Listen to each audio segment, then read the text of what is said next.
Welcome back to Primetime News and a special welcome to those of you watching on onespotmedia.com.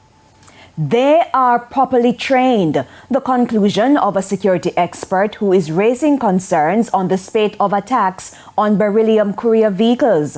The expert, who has asked not to be identified, is suggesting the robbers are acting on credible intelligence based on the nature of the attacks.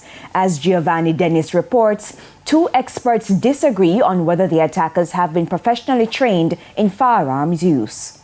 The start of the attack in Albion St. Thomas on Saturday. It was the fourth attack on a Beryllium courier team since February 27. In that first attack, one security guard was killed. But with three more attacks in the 62 days since that deadly heist in Portmore St. Catherine, an expert is raising concern. The first and perhaps most obvious observation. It is quite peculiar that this company is the only company that is being targeted. The next concern, where are the attackers getting their information? St. Thomas is really almost one way in, one way out. And then the roads are in a horrible state of disrepair.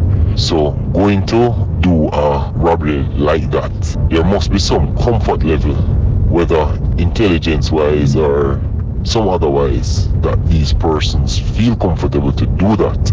Earlier this month, police arrested an employee of Beryllium on suspicion of involvement in the heists. That employee remains behind bars.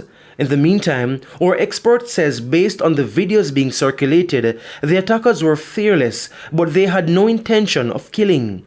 Case in point, this guard drops his firearm while running and puts his hands in the air. Our expert also believes the gunmen have either been trained or are being guided by someone who is. For example, the shooter in red in Saturday's attack. He is definitely trained.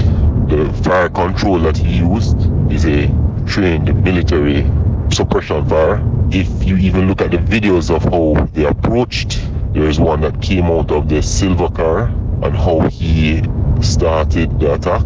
If you look at the formations that they came out in the car, how they move, all of those speak to training and not just regular gunman, common boy gunman doing them thing. This is proper training. But Director of Mackay Security and criminologist Dr. Jason Mackay disagrees. There's nothing I've seen that would indicate any special training. They are sloppy, don't handle the weapons as trained persons would, and based on the amount of rounds they're firing, their hit rate is significantly low. They're simply pulling a trigger and pointing a gun. If you fire enough rounds like that, you will likely hit a target, but it doesn't demonstrate any training. It's just volume and a scatter approach to it.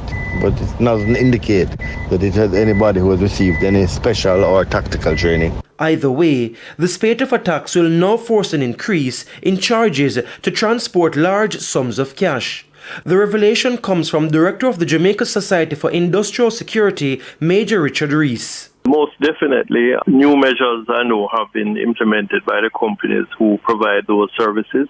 The measures also include additional security for their cash in transit personnel. So that in itself, coupled with the increased cost of the staffing costs and the additional resources that have to be deployed, will mean that it will definitely cost more to provide that service. Giovanni Dennis, TVJ News.